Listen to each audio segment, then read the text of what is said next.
Hey guys, Malcolm here. Coming to you real quick before my second game, which is in round 3 of the US Open Chess Championships. I am going to be playing white against Peyton LaRosa, who does not have a rating and has half a point, I assume, from a bye, but I don't really know. So we're going to see how this goes. I'm optimistic because I get to play white. I'm in a little bit of a hurry because it turns out working a job and trying to upload some of this stuff to YouTube and trying to get back and forth to the hotel, which is about a mile away, is a little bit rough. But I'm excited. I'm looking forward to showing up and giving my all. I'm in good spirits today.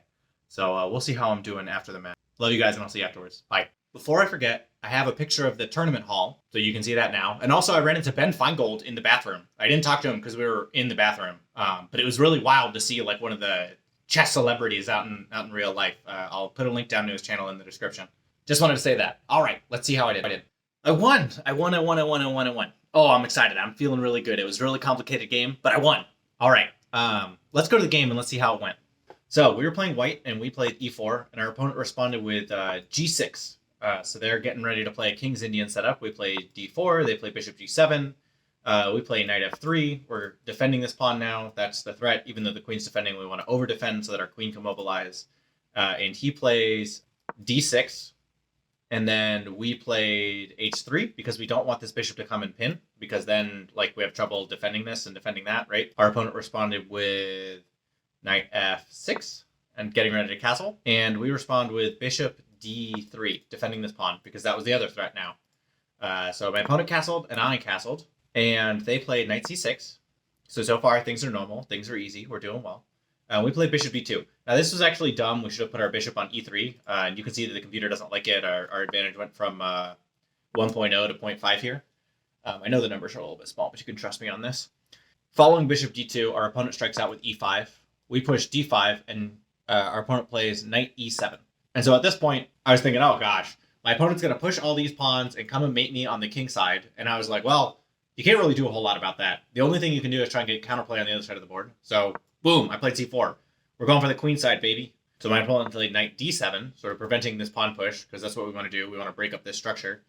And so I said, okay, b4, we're coming for you. I'm taking all the space on the queen side. If you're going to mate me, you got to do it quick. The computer is not loving this set of moves by me, especially b4. My opponent plays b6, which gives me a little bit of hope. That's a waste of time on their part to respond to my waste of time. And I played queen c1, the thought being maybe I want to get rid of this bishop and I won't get attacked as much. That turns out to be dumb. The queen is actually better placed on e1, though the fact that it's not on the d file is useful later. So my opponent responds with f5. And so I was thinking several different things here. So my first thought was, do I take this? Because if they take with the pawn, then that doesn't seem good for them. Like, they have this strong center here, but I'm going to be able to attack it. That's going to be fine. And then my other thought was, okay, if they take and I put my bishop here, then my bishop's like it's undefended, so then life gets a little rough. And how do I respond to things like knight f6? So I thought, okay, we're going to play knight c3 because we're going to defend this. If takes happens, we can take with our bishop or with our knight, and things are going okay. The other thing that I saw is we have some juicy square action going on in here on the e6 square. If we can get there, we can fork these two pieces. So I was thinking, okay, that's the other thing I want to do. I want to make sure that this is totally defended so that I can get my knight involved in the game. And my opponent actually responded by playing f4. And this is probably the right move on their part. Like, if we go back and we look at f5, f5 takes e4, gives us more of an advantage. So f4 is probably the right move on their part, but I felt calm about this because it means it's going to take them a little bit to get their attack going, and that's going to give me more time. So I responded that more time, playing a4. And the computer does not love this, but I'm just going all out on the queen side. It wants me to play something like a3. I don't exactly know why. Perhaps it's so that I can get this knight involved in the game at some point. But as presently said, I played a4, and my opponent played a5. Now, my intention, if they didn't play a5, was to play a5 myself and break up this queenside structure and just take advantage of all the space I have over here, and try and make sure they have to spend time on this side of the board instead of the king side of the board. But the computer says this is dumb on both of our parts. So I take and they take, and now I've got this sweet b file. Now, I was trying to figure out, how do I attack this newly weakened pawn and make play on the queen side, and most of this turns out to be too slow. I played knight b5, and the computer does not like it, right? Now it goes from half a pawn my advantage to half a pawn their advantage. But that's mostly because they can't play this, but like it's going to take me too long to do anything, and they should just keep on going with their plan of coming down the board and mating me. And my king's just not going to have any breathing room. At some point, maybe I need to get this f-rook out of the way, but I'm going to have to find some way to slide my king out to safety. But if I do that too soon, then I'm giving up all the initiative that I have on the queen side. Nonetheless, knight b5 was not a great move. And they played h6. They ignored what I was doing and continued to push. But that doesn't really punish me. I played queen e1, now thinking, we'll pile up on this pawn. And how is my opponent possibly going to defend? Because they can't push and they can't push. Like, none of that's going to work. They can't get their knight here to defend. Like, this pawn's a goner. It turns out that pawn is not a goner for some tactical reasons, but they responded with c5. And the computer is not like c5. It says, hey, you're up a piece here. And what it wants me to do is just play knight takes d6 and leave my structure as is. And now I've got another defender over on the queen side. Leaving this pawn here turns out to be important tactically. But I didn't see that. I was like, okay, well, I can either take a pawn or I can trade some pawns and then take a pawn. And I was like, why don't we trade pawns and then take a pawn? Because you can only play en passant on the move that the pawn was played. So I play pawn captures, and that loses me all of my advantage. And then my opponent played knight captures, and I played knight takes d6. And this is actually bad for me. You can see the computer says it's -4, so black has an advantage of a little over a piece, like a piece and a pawn, basically, even though I'm the one that's up a pawn right now. And the reason for that is that these two pieces are lined up. So a knight discovery anywhere, well, nice game look like that, but a knight here, for example, attacks this pawn. The knight is now attacked. If the knight moves, then the bishop is attacked. Like, it's not great. So even if I play, if my opponent plays, for example, knight here, even if I move my knight back somehow, oh, and it does have to be knight there because otherwise I can push the pawn. I move my knight back, and they're taking this bishop, and they're just all up in this business. It's -5. It's terrible. But my opponent did not play that, and instead, after I played knight takes e6, my opponent played knight f6, and that's bad because now I can just push this pawn. I can defend this knight, and that's great because I was thinking, do I defend the pawn or do I move the knight back? I couldn't decide which one I wanted to do, or do I take this bishop? Is another option that I have, actually. In particular, because if knight takes and then bishop takes, then I can... Oh, I can't play here because the knight's defending. Yeah, this would not have been good for me. It would have been dead drawn. Luckily, I decided the correct thing, which is to play c5. So I got a little lucky, but I did spend some time calculating moves, and this one seemed irrefutable to me, so I took plenty of time. And I spent forever on that en passant move. Kind of crushing that was wrong for me, but what can you do? So I played c5. My opponent played g5, just thinking, okay, well, he's got to get back to doing what he's doing. But that's not appropriate for several reasons. I played bishop c4 check, and my opponent goes here. One of the things I'd calculated is my opponent goes there. Then I can play knight check, and then you have to play rook takes and bishop takes. Apparently that loses me a lot of my advantage, but that's what I was seeing. Is I was like, I'm winning material, and his rook's out of the way, and his piece he's falling. But turns out the position's really complicated. Nonetheless, my opponent played king h7, and I played bishop d5, and this felt very strong to me. First of all, I'm attacking an undefended knight, and I have all kinds of threats going, right? Like, if I can kick this knight somewhere, then I can take this pawn. So my opponent is forced to take, and I take. And you can see the computer is really liking my position now, +4. So now my opponent plays g4, just sort of trying to kick it in overdrive, and I play h takes g4, because I'm not going to let my opponent take, and that's going to be bad for me. And then my opponent played bishop takes g4. Now, I was trying to figure out, do I take, or do I reroute my knight, or what do I do here? The candidate moves that I looked at were this, and then one of these two queen checks. Now, if you're gonna take a moment and pause the video, this is probably the time that you should be doing that. Okay, so I think if you take here, it's bad. Yes, you lose almost all of your advantage, because this is happening, and then this, and then we're going to get some perpetual nonsense going on here. It's going to be bad for us. If, instead, you play knight h2, things are good. Things are fine. I played queen check. And queen check, it turns out, is... let's go back and check this. What is the best move here? The best move is, in fact, queen e4 check. The second best move is knight h2. So those are the two moves that I was thinking. Queen b1 check is actually the third best move. So everything except taking the knight is the best, even though that's the one that guarantees you the material advantage immediately.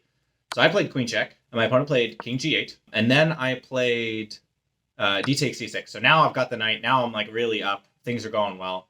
And my opponent played bishop takes f3. I played queen takes f3, and things are getting a little bit more complicated. But my opponent just goes ahead and plays queen h4.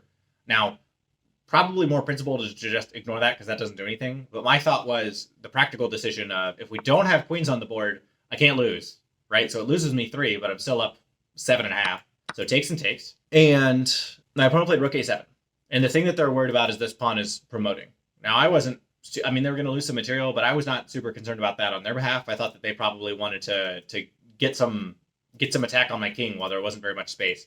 I think that something more resilient might have been something like f3, just to try and trap my king, and then they can probably do some damage here, right?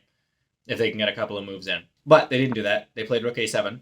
And so I played f3 because I was like, look, I need the squares for my king. I can't get checkmated now that I'm up all this material. And so my opponent played rook f6, which the computer also doesn't like, but it doesn't really matter. I'm just trying to make sure I don't lose. So I play rook ab1, thinking, okay, well, if my opponent plays here, then I want to play here.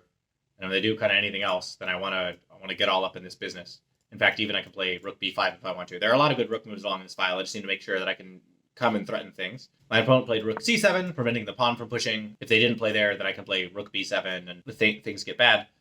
So I play rook b6, defending the pawn, which is, I think, the best move. And then my opponent played bishop f8, attacking this knight. And there are several good moves here. But the move that I played was bishop takes a5, now threatening a discovery on this rook, in particular if the bishop captures. Something that I could have done, first of all, I just took the bishop, but something that I could have done is play check. And then, if they play rook here, then I just play takes. If they play rook here, then I play takes, and takes, and takes. And now I'm up a rook for a bishop. But the thing that I played, c takes d6, plenty good. I mean, I'm plus 11 at this point. Just trying to make sure I don't lose. So my opponent played rook g7 check. I played king f2. I didn't want to be stuck over here. And then my opponent played rook takes d5, or d6, sorry. So now I have actually several moves. First of all, I could just push and then take the rook if they take the pawn, right? So if I play push, they play takes, and I play takes. And if they instead take this rook, first of all, it's defended, but even if it wasn't, I can queen with check. So things are going to be good. But I did not play any of that because that was scary. And so after rook takes d6, I played rook g1. And the reason there is this is now pinned. So the thing that I calculated was if rook here, then I can play either of these two moves, actually. First of all, I didn't even see that the bishop was defending. But even if it weren't, then if rook takes, I can go here. And then even if my opponent goes here to threaten some stuff, it doesn't work because I can just take, right? Like if they go here, for example, then I can do something like this. So I guess I did see that the bishop was defending. I just didn't see that he was defending this square. But the other thing I can do is I can just go like this. So that if my opponent takes, then I take. And if they go something like this, threatening to come and get me, then it doesn't work because they're pinned. However, that's not what was played by my opponents. And then my opponent just traded me rooks, which I was pleased with. Takes and takes. So that's where we stand now. And we can see that this is pretty crushing for us. Played rook d1 check. Now that they can get a check not there, that's fine. I played king f2, planning to have to come over if necessary. My opponent played rook c1. And I played check.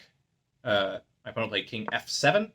And the check gives me the tempo to push here, so now I'm defending both of these squares, which is excellent. So my opponent played king f6, recognize they're going to have to sack the rook and trying to stalemate themselves. I promoted to a queen. They take and I take. And so now it's a matter of trying not to stalemate my opponent. I've given up some of my advantage, but this is very easily winning. I'm up a piece and a rook, and there are 3 pawns for each on the board, so this should be pretty quick. My opponent played king g5. I played rook e8, attacking this pawn. If my opponent tries to get any counterplay of some kind, they can't get it. My opponent played king h4. I played rook takes here. And so even if this pawn were something that couldn't move, and they go something like this, then I can play check, takes and takes his mate. And if instead they take immediately, then this is checkmate. So no matter what, things were good. Yeah, so that's the end of the game. What does this mean for how my rating has gone? So actually, on this rating site that I have, I had to go look it up in the approximate rating formula. In order to calculate for an unrated player, you have to calculate the unrated player's ranking based on their game so far in the tournament first, and then use that rating to calculate your rating. So you have to do a little bit of time travel. So I calculated my opponent's rating, which based upon having 2 losses and a draw against a 1775, a 1343, and a 1246, because it uses my pre-tournament rating, my opponent would be rated about 1095. Although he's 1600 on chess.com, so it's probably a little low. And adding a 1095, I now am 1 out of 2 against a 1095 and a 2000, which puts my tournament performance at 1548, and it moves my new rating, including my 9 previous games, to 1267. So that's where we stand now. We've gained 21 points this tournament, which is, hard to complain about. I was pretty happy about that. All right, I have to go edit this now, so I'm going to see you guys later. But I love you all, and I'll see you tomorrow.